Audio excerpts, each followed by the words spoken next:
देखिए, ये अगला क्वेश्चन है सैंपल पेपर 2025 ये दिया गया है। क्वेश्चन नंबर कौन सा है? 35 बी पार्ट है। ठीक है, इसमें हमें क्या गिवन है? गिवन हमें ये है कि find the image of the point. ये हमें पॉइंट दिया गया है, इसका इमेज पॉइंट फाइंड करना है। क्या फाइंड करना है? Image point. विद रिस्पेक्ट, किसके रिस्पेक्ट में? ये लाइन हमारे पास दी गई है। इमेज पॉइंट तो हमें फाइंड करना है, इसके अलावा भी फाइंड करना है find the equation of line joining the given point and image point.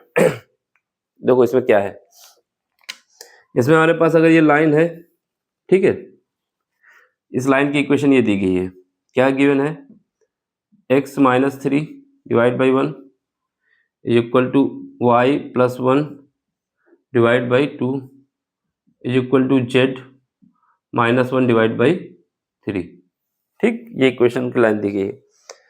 यहाँ पर एक पॉइंट है P। क्या है? P पॉइंट है। ये P पॉइंट जो है इस पे क्या है? परपेंडिकुलर है। ठीक है, परपेंडिकुलर है। अगर परपेंडिकुलर नहीं होगा तो फिर इमेज पॉइंट नहीं बनेगा ना। तो ये परपेंडिकुलर मान लेते हैं कि ये जो पॉइंट P है वो परपेंडिकुलर है। ये पॉइंट हमें दिया हुआ है, कितना है? 1, 2 और 1। इसके बाद अब हमसे कह रहा है कि इस पॉइंट का इस लाइन के रिस्पेक्ट में एक इमेज पॉइंट बनेगा। ठीक है, अगर इसको हम एक मिरर की तरीके ट्रीट करेंगे लाइन को, तो इसका इमेज पॉइंट बनेगा। जब इमेज पॉइंट बनेगा, जैसे हमारे पास ये मिरर है, शीशा है, मान लो ये एक पॉइंट ये है, इस पे परपेंडिकुलर है। ठीक, तो अगर ये मिरर है, ये वाला जो ब्लैक वाला है मार्कर, ये मिरर है, और ये हमारे पास एक पॉइंट है P जिसकी पोजीशन ये रही यहाँ पे। अब इसका अगर हमें इमेज पॉइंट चाहिए तो इतनी ही, जितनी डिस्टेंस ये है उतनी ही डिस्टेंस पे नीचे की ओर बनेगा। ठीक है, जितनी डिस्टेंस ऊपर थी उतनी डिस्टेंस नीचे आएगी। तो इमेज पॉइंट जो हमारा यहाँ का आएगा, कहाँ पे आएगा? सेम डिस्टेंस पे आएगा, और इसको हम क्या मान लेंगे? PQ मान लेते हैं। लेकिन जो ये पॉइंट होगा जहाँ पर ये दोनों एक दूसरे को, जहाँ से इनकी इमेज बनना शुरू हुई है, यानी जो लाइन पे पॉइंट होगा, ये पॉइंट हमारा क्या है? R है। तो याद रखना, ये पॉइंट जो होगा, यहाँ से जाएंगे जितनी डिस्टेंस पड़ेगी, यहाँ से यहाँ पर आएंगे तो जितनी डिस्टेंस पड़ेगी, इन दोनों कंडीशन में ये वाली डिस्टेंस हमारी क्या होगी? कांस्टेंट होगी। क्योंकि ये मार्कर की हाइट जो है, अगर इमेज पॉइंट पे बनेगी यहाँ पे पहला पॉइंट, इसके बाद इसका इमेज बनेगा नीचे, तो क्या होगा? दोनों केस में हमारा मार्कर की डिस्टेंस तो बराबर रहेगी ना। वही कहानी यहाँ पर रहेगी। जो हमारा R पॉइंट होगा वो P और Q का क्या होगा? मिड पॉइंट होगा। P और Q का मिड पॉइंट कौन सा है? R है। ये पॉइंट कैसे निकलेगा? जो लाइन हमारे पास दी गई है इसको हम एक कांस्टेंट के बराबर मान लेंगे। ठीक, उसके बाद x, y और z की वैल्यू निकाल लेंगे। वही जो पॉइंट निकल के आएगा वही पॉइंट हमारा R होगा। एक कॉन्सेप्ट ये लगना है। ठीक, तो यहाँ से हम R निकालेंगे। दूसरी बात, अगर दो लाइन एक दूसरे के परपेंडिकुलर है, दो लाइन एक दूसरे के परपेंडिकुलर हैं, तो उस केस में क्या होगा? उनके डायरेक्शन रेशियो का जो मल्टीप्लाई होगा, यानी A1 का A2 के साथ प्लस B1 का B2 के साथ प्लस C1 का C2 के साथ, इन दोनों का जो मल्टीप्लाई का एडिशन होगा, मल्टीप्लाई का एडिशन जो होगा वो 0 के बराबर होगा। क्यों होगा? क्योंकि हमारे पास cos थीटा का जो फार्मूला होता है एंगल का, cos थीटा का फार्मूला होता है, अगर हमारे पास दो लाइन है, ठीक, तो उनके लिए A1 A2 plus B1 B2 plus C1 C2 divide करेंगे किससे? अंडर रूट के अंदर जाएंगे, A1 का स्क्वायर प्लस B1 का स्क्वायर प्लस C1 का स्क्वायर, फिर अंडर रूट के अंदर जाएंगे, A2 square plus B2 square plus C2 square. अगर थीटा हमारा 90 डिग्री हो जाएगा तो cos 90 डिग्री की वैल्यू कितनी होती है? 0 होती है। तो ये वाला पार्ट पूरा 0 हो जाएगा और ये पार्ट हमारा जो है ऊपर वाला 0 के बराबर आ जाएगा, यानी A1 A2 plus B1 B2 plus C1 C2 ये हमारा 0 आ जाएगा। तो दो कंडीशन लगेंगी। पहला कि ये जो पॉइंट हमारा R निकलेगा ये मिड पॉइंट होगा। दूसरा, इन दोनों के बीच का जो, अगर ये लाइन और ये लाइन, यानी एक लाइन हमारी PQ, दूसरी लाइन हमारी ये दोनों एक दूसरे के परपेंडिकुलर हैं, तो उस केस में इनके डायरेक्शन रेशियो का मल्टीप्लाई प्लस एडिशन, यानी A1 A2 plus B1 B2 plus C1 C2 0 के बराबर होगा। तो यहाँ से हमारे पास क्या निकलेगा?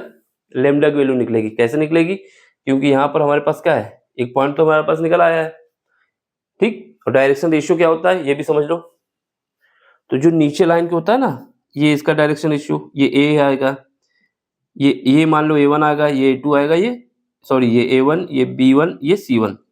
ऐसे ही 2 पॉइंट हमारे पास अगर दिए होते हैं, एक पॉइंट हमारा ये है, दूसरा पॉइंट ये निकल आएगा। कैसे निकलेगा? इसको लैम्डा के बराबर करके। तो यहाँ से हमारे पास क्या आ जाएगा, यहाँ से भी हमारे पास 2 पॉइंट आ जाएंगे। इन दोनों पॉइंट के बीच का जो डायरेक्शन रेशियो का फार्मूला होगा, अगर 2 पॉइंट हमारे गिवन है तो डायरेक्शन रेशियो निकालने का क्या कंडीशन होती है? अगर हमारे पास कोई लाइन है ये, ठीक है, इसका एक पॉइंट हमारा x1, y1 और z1 है, दूसरा पॉइंट क्या है? x2, y2 और z2 है। तो इनके लिए डायरेक्शन रेशियो निकालने का फार्मूला होता है A2 इज इक्वल टू, यहाँ पे A2 मान लेंगे जैसे, तो ये क्या आएगा? x2 माइनस x1, क्योंकि A1 हम यहाँ पे मान चुके हैं। B2 कैसे निकलेगा? y2 माइनस y1, ये कितना आ जाएगा? P2 आ जाएगा। और C2 कैसे निकलेगा? z2 माइनस z1, तो ये हमारा निकल आएगा। बस उसके बाद ये मल्टीप्लाई कर देंगे तो आंसर निकल आएगा। अब क्वेश्चन देखो जो करना है सॉल्व, ठीक है, सॉल्व करते हैं इसको। ये तो समझाने के लिए था कि ये काम करना है हमको यहाँ पे। जो गिवन है इसको लिखो सबसे पहले, सॉल्यूशन। लाइन की इक्वेशन दी गई उसको लिख लो, और पॉइंट दिया गया है। तो मान लेते हैं पॉइंट P, गिवन क्या है? Point P। P का कोऑर्डिनेट हमारे पास कितना है? 1, 2 और 1। लाइन क्या है? लाइन गिवन है हमें x minus 3 divide by 1 is equal to y plus 1 divide by 2 is equal to z minus 1 divide by 3। ठीक, ये हमें गिवन है। अब हम क्या करेंगे? लाइन खींच लो। ये लाइन हमारी क्या होगी? A और B। लाइन की इक्वेशन जो दी गई उसको लिख दो। क्या इक्वेशन है? x minus 3 divide by 1 is equal to y plus 1 divide by 2 is equal to z minus 1 divide by 3। इसके बाद पॉइंट हम मान लेंगे यहाँ पे P है। क्या है? P पॉइंट है। क्या है? 1, 2 और 1 है। इसके बाद इस पॉइंट की यहाँ पे हम मान लेंगे एक पॉइंट R है मेरा, ठीक है, ये इस पे परपेंडिकुलर है, ये हमारा पॉइंट R है। इसके बाद इमेज पॉइंट हम मान लेंगे यहाँ पे है जो कि Q है। इसके कोऑर्डिनेट हम मान लेते हैं, क्या मान लेते हैं? x1, y1 और z1। इसी को हमें फाइंड करना है, इसी को हमें फाइंड करना है, इसी को हमें फाइंड करना है। चलो फिर करते हैं। तो सबसे पहले क्या करेंगे? सबसे पहले हम लगाएंगे इस पॉइंट को निकालना है, R को। R को निकालने के लिए क्या करेंगे? इस वाली इक्वेशन को लैम्डा के इक्वल कर देते हैं। पॉइंट R, इसके लिए क्या करेंगे? जो इक्वेशन है इसको लैम्डा के इक्वल कर देंगे। x minus 3 divide by 1 is equal to y plus 1 divide by 2 is equal to z minus 1 divide by 3। ये किसके इक्वल आ जाएगी? ये इक्वल आ जाएगा लैम्डा के। अब यहाँ से क्या करना है? पहले इस वाले पार्ट को लैम्डा के साथ लेना है, तो यहाँ से x निकल आएगा, फिर इसको लैम्डा के साथ लेना है तो y निकल आएगा, फिर इसको लैम्डा के साथ लेना है तो z निकल आएगा। चलो फिर करते हैं। x minus 3 divide by 1 is equal to lambda. तो यहाँ से जब सॉल्व करेंगे तो x minus 3 is equal to lambda. यहाँ से हमारे पास क्या आ जाएगा? x की वैल्यू आ जाएगी, इधर कर दोगे लैम्डा प्लस 3, तो एक पॉइंट निकल आया। सेम वैसे ही इसको और इसको लेना है, y plus 1 divide by 2 is equal to lambda. तो यहाँ से y plus 1 is equal to 2 lambda is equal to, यहाँ से y की वैल्यू हमारे पास आ जाएगी 2 लैम्डा माइनस 1, तो ये हमारा y निकल आया। इसके बाद ये वाला पार्ट और ये वाला बराबर करना है, z minus 1 divide by 3 is equal to lambda. यहाँ से z minus 1 is equal to आ जाएगा 3 लैम्डा, और यहाँ से z की वैल्यू आ जाएगी, किसकी? z की। z की आ जाएगी 3 लैम्डा प्लस 1, तो ये हमारा आ गया। यहाँ से x निकाल लिया, y निकाल लिया, z निकाल लिया। यही जो पॉइंट हमारे निकल के आए हैं ये कोऑर्डिनेट है r के, तो यहाँ पे हम लिख देते हैं r के कोऑर्डिनेट। तो ये हमारा r का कोऑर्डिनेट कितना आ गया, r का कोऑर्डिनेट हम लिख देते हैं कितना आ जाएगा, 1 मिनट, तो हम यहाँ पे लिख देते हैं ऊपर थोड़ा। यहाँ पे r का कोऑर्डिनेट कितना आया, पहले आया लेमडा प्लस 3 एक कोऑर्डिनेट, दूसरा 2 लेमडा माइनस 1 तीसरा आ गया, तीसरा 3 लेमडा प्लस 1 ये भी आ गया। ठीक है, ये हमने लिख दिया। अब हमारा एक काम हो गया, पहला काम क्या हो गया कि हमने r के कोऑर्डिनेट निकाल लिए। ठीक, अब हमें क्या करना है, अब हमें लेमडा की वैल्यू फाइंड करना है। तो लेमडा की वैल्यू फाइंड करने के लिए हमारे पास कॉन्सेप्ट क्या है कि अगर हमारे पास दो लाइन एक दूसरे के परपेंडिकुलर हैं तो उनका क्या होता है, उनके जो डायरेक्शन रेशियो होते हैं उनका मल्टीप्लाई 0 के बराबर होता है। कैसे होता है, एडिशन के साथ। तो चलो फिर करते हैं, पहले डायरेक्शन रेशियो हम निकाल लें लाइन का। तो यहाँ पे नीचे लिख दें direction ratio of line,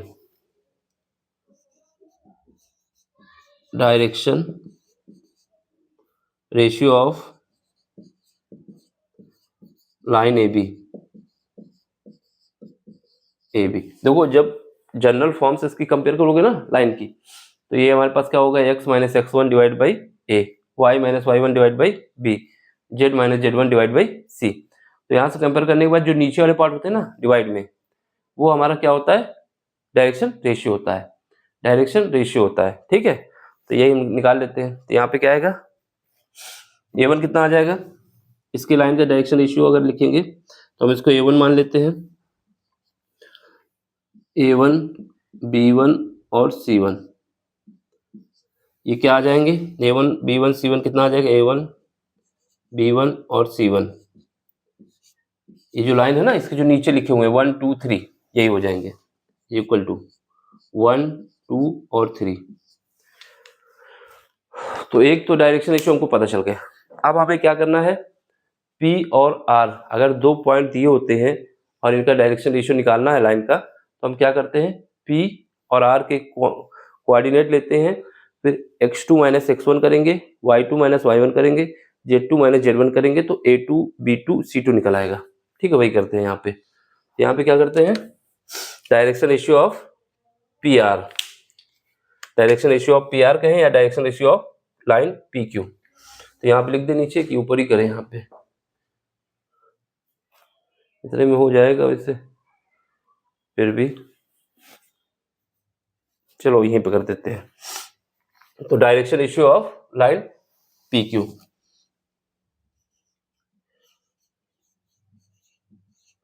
direction ratio of line P Q. देखो P और Q के कोऑर्डिनेट लोगे तो ना यहाँ पे x1 y1 z1 पता नहीं, कोई मतलब नहीं, हम कहीं पर भी पॉइंट ले सकते हैं। तो ये पॉइंट ले लेंगे P और R वाला। ठीक है, ऑब्लिक करके कह सकते हैं PR, इससे आइडिया रहे कि PR के कोऑर्डिनेट लेने में। तो इनके कोऑर्डिनेट कितने हैं, इनके कोऑर्डिनेट लिख देते हैं यहाँ पे, जो कोऑर्डिनेट दिए गए हैं। P का कितना है, P का कोऑर्डिनेट हमारे पास है 1 2 और 3। P का कोऑर्डिनेट कितना है, सॉरी 1 2 1, 3 नहीं है, ये 1 है। एंड दूसरा क्या है, R का कोऑर्डिनेट कितना है हमारे पास, ये वाला कोऑर्डिनेट है, जो R का कोऑर्डिनेट हमारे पास है उसको लिख दो। ठीक, R का कोऑर्डिनेट कितना है, R का कोऑर्डिनेट हमारे पास है लेमडा प्लस 3,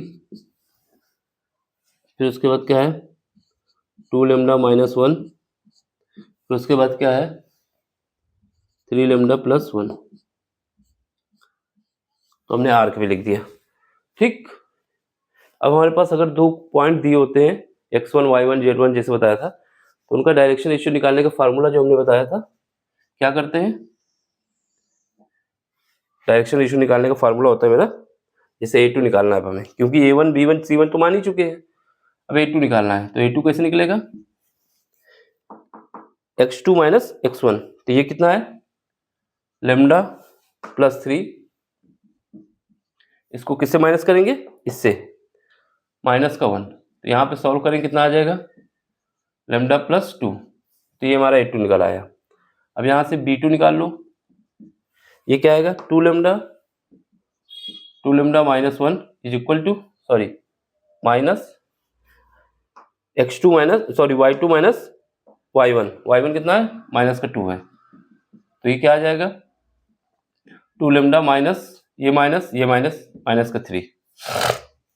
अब इसका जैसे ही C2 निकल आएगा, कैसे निकलेगा, Z2 माइनस Z1, तो ये 3 लेमडा प्लस का 1 फिर माइनस का ये इज इक्वल टू 3 लेमडा। ठीक, तो हमारे पास निकला है कोऑर्डिनेट नहीं निकले बल्कि direction ratio of line PQ बोले या PR बोले, उसका निकल आया।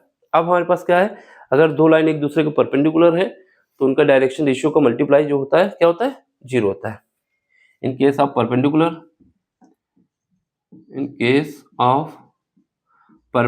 ये परपेंडिकुलर का निशान है, परपेंडिकुलर लाइंस, ये परपेंडिकुलर का निशान है। ठीक है, यहाँ पे क्या आएगा, A1 A2 plus B1 B2 plus C1 C2 is equal to 0 होगा, तो ये हम 0 कर देंगे। ठीक, तो यहाँ से क्या आएगा, देखो A1 हमारे पास कितना निकला है, A1 हमारे पास 1 है, ये A1 है ना, ये A2 है, ये B1 है, ये C1 है, तो A1 हमारा 1 है और A2 कितना है, ये है, तो 1 multiply lambda plus 2 plus B1 कितना है, B1 हमारे पास 2 है, तो 2 और B2 कितना है, ये है 2 लेमडा माइनस 3 प्लस C1 कितना है, 3 है, C1 3 है प्लस 3, फिर इसके बाद C2 कितना है, 3 लेमडा है, ये बराबर कितना आएगा, 0 आएगा।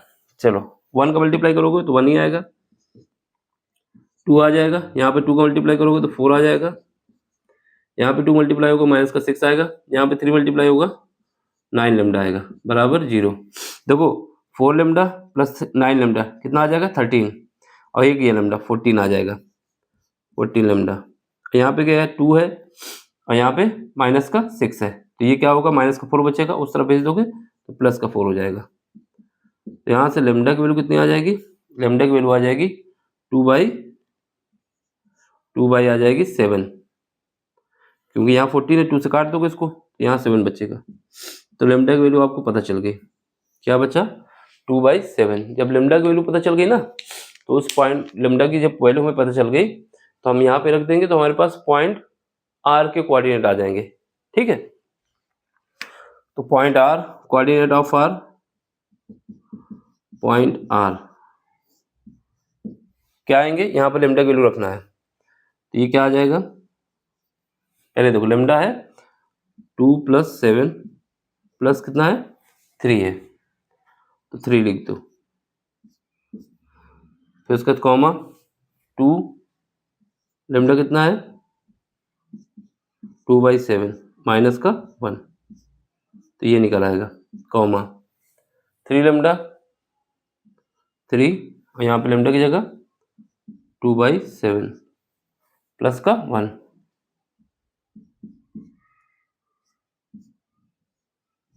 ठीक है, अब इसको सोल्व करो, तो यहाँ से हमारे पास क्या आएगा, क्रॉस मल्टीप्लिकेशन करेंगे 21 में 2 ऐड हो जाएगा, 23/7 एक पॉइंट, इसको मल्टीप्लाई 4 होगा, 7 में जाएगा यहाँ पर, तो माइनस का 3/7 बचेगा, फिर कॉमा लगाएंगे, 14 होगा, 6 होगा और 6 में 7 ऐड होगा, 13 होगा, 13/7 होगा।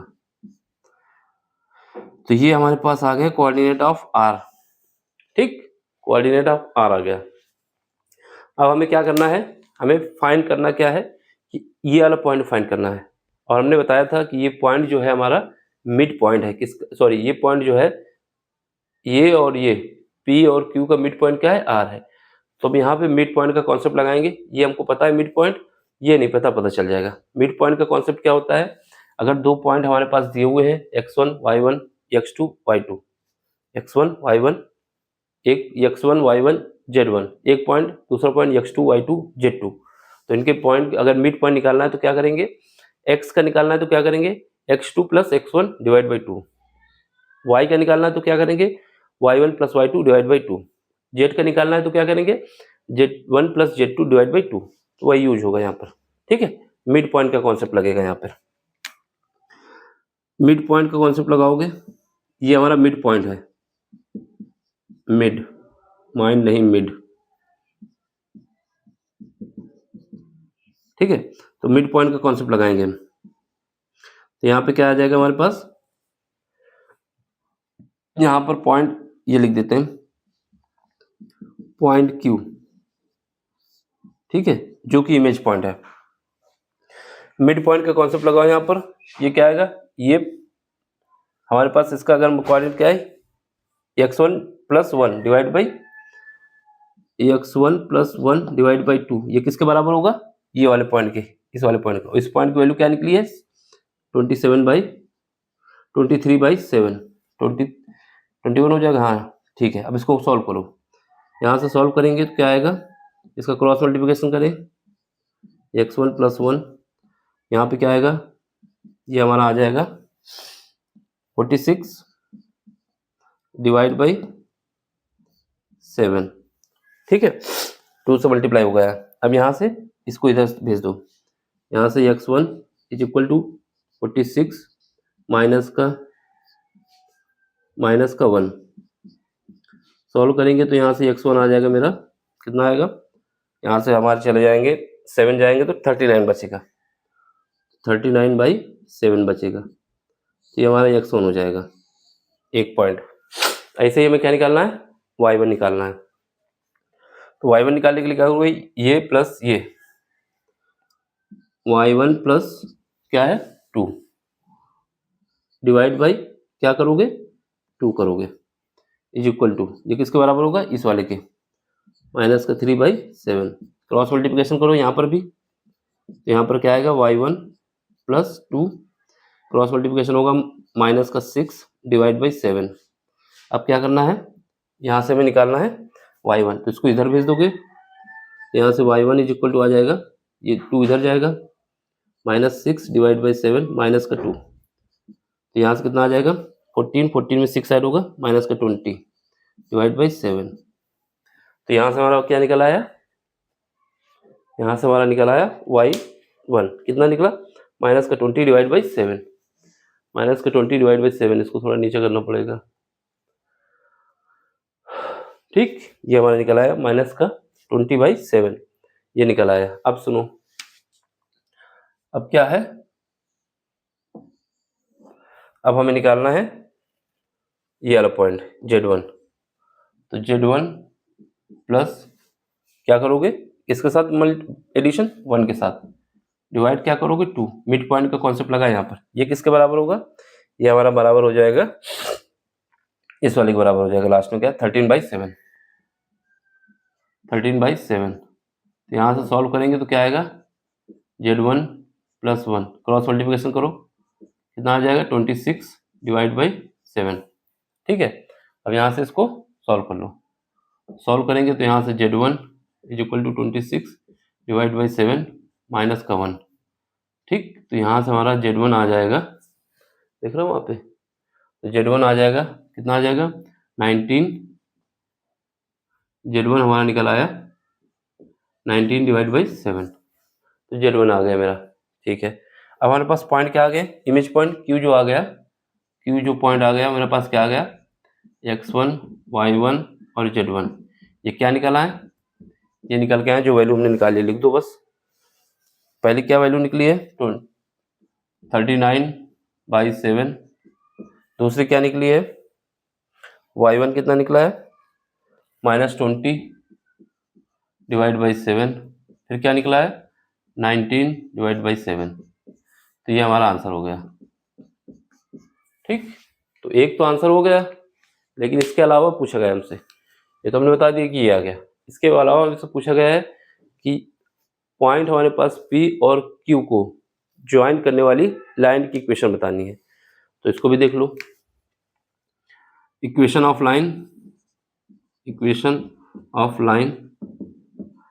ज्वाइनिंग ज्वाइनिंग किसको ज्वाइन करना है, P एंड Q को। तो अगर हमारे पास 2 पॉइंट होते हैं x1 y1 z1 एक पॉइंट, दूसरा x2 y2 z2 दूसरा पॉइंट, तो इनकी जो लाइन की इक्वेशन होती है क्या होती है, x minus x1 divide by x2 minus x1। जैसे देख लो, तो हमारे पास स्टैंडर्ड इक्वेशन क्या होती है, स्टैंडर्ड इक्वेशन होती है x minus x1 divide by x2 minus x1 is equal to y minus y1 divide by y2 minus y1 is equal to z minus z1 divide by z2 minus z1। तो ये हमारे पास standard equation होती है line की, standard equation, standard equation of line. ठीक है, बस यही करना है। P के कोऑर्डिनेट हमको पता है कितना है 1 2 1। Q का कोऑर्डिनेट अभी हमने निकाला है, कितना निकाला है 39/7 माइनस 20/7 19/7।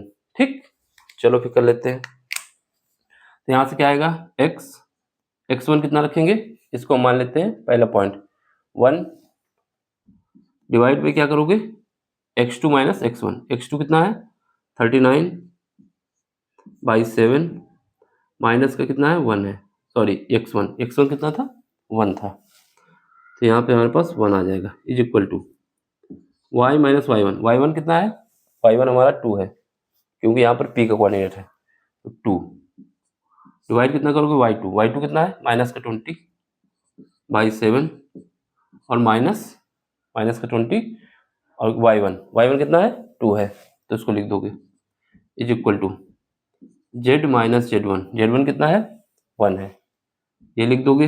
डिवाइड क्या करोगे z2 कितना है 19/7 माइनस का 1 है ना, माइनस का 1 ये है।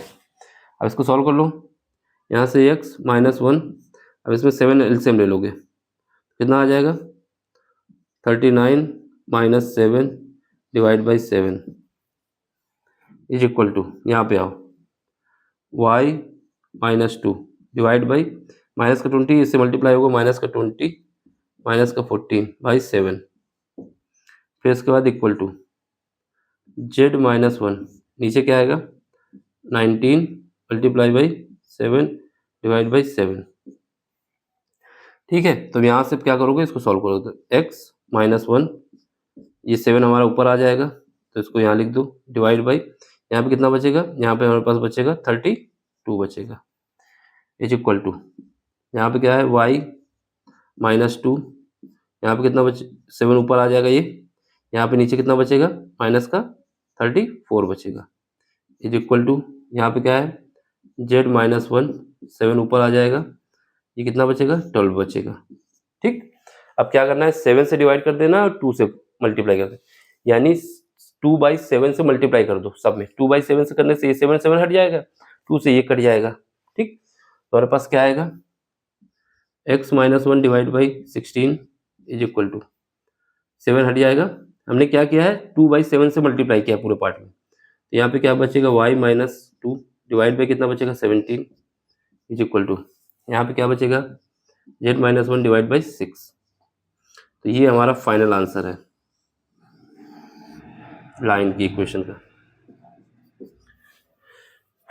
यहाँ पे याद रखना, यहाँ पे हमने क्या किया है 2/7 से मल्टीप्लाई किया है, 2/7 से करोगे तो 7 हट जाएगा, 2 से 1 हट जाएगा, ये 7 हट जाएगा, 2 से 1 हट जाएगा, ये 7 हट जाएगा, 2 से 1 हट जाएगा और रिजल्ट आ जाएगा। देख लो, ठीक, समझ में आया तो लाइक करना, शेयर करना और सब्सक्राइब भी कर देना। Thank you for watching.